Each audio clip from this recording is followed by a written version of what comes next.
Unfortunately, there's only a few of us. Thank you. Thanks, Marjorie. Well done.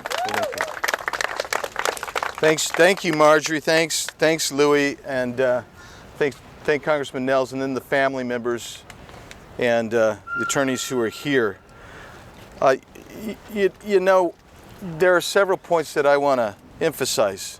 First of all is this notion of due process. America is great because of its adherence to the rule of law.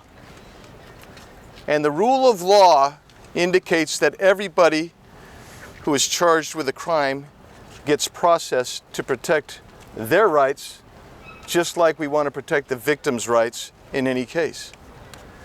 But what happens in this particular instance is this has been a weaponization of the court system, of the Department of Justice, and of the prison system. So while we stand here in front of the United States Capitol, you have 40 or so individuals in a nearby jail, and another 40 that have been dispersed throughout the country. Some have been held in solitary confinement. Some have been maltreated and not received adequate attention.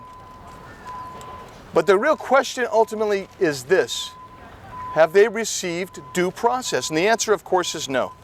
Were they arraigned? Did they have an initial appearance? Sure. But they've been kept in confinement, not because any of the federal guidelines to hold someone in confinement have been met, but for political reasons.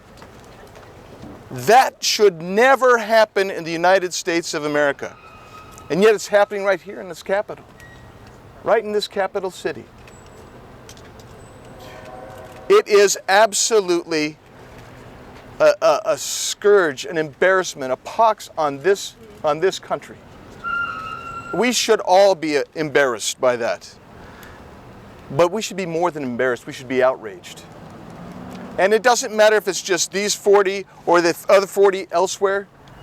Anybody held in the situation these defendants are held, pre-trial, pre-conviction detention, you realize international law would say what's happened to them is torture.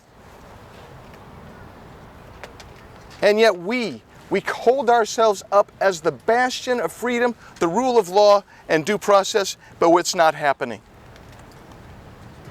And it's outrageous. Let's talk for a second about disparate treatment. I'll go into several issues, but I want to talk specifically, I'll talk about two cases, but I want to speak generically first, I should say. And that's this. These individuals who are being bumped and bumped. So there's trial dates set all the way into next year. All the way into next year.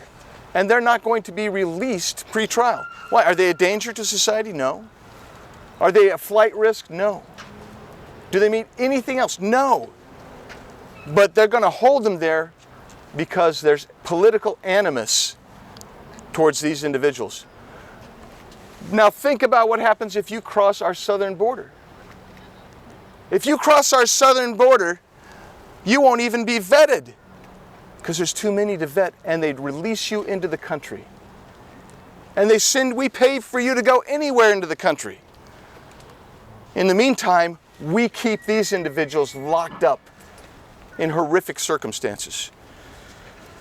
That is not the America that we should know, but it is unfortunately Joe Biden's America.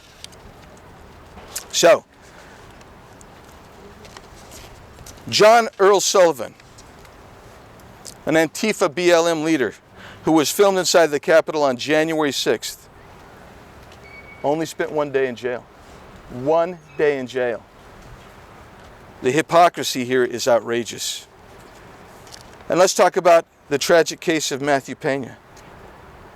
Matt peacefully entered the Capitol building for nearly 20 minutes, almost 20 minutes on January 6th. He was reportedly facing up to 20 years in prison for a felony obstruction of Congress charge, among other charges.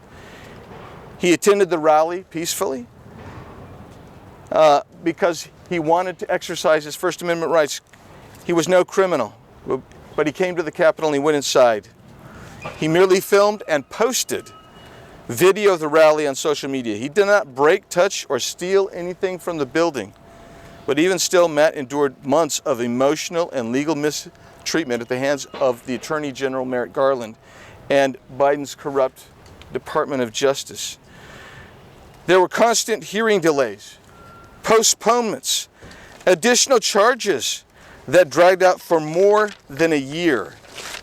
And ultimately, because of the unnecessary uncertainty, Matt ultimately took his life. The disparate treatment in and of itself is an example, a type of disparate and unjust treatment for political reasons. That violates due process. Make no mistake, what's happening here is not anything more than the politicization and the weaponization of America's justice system.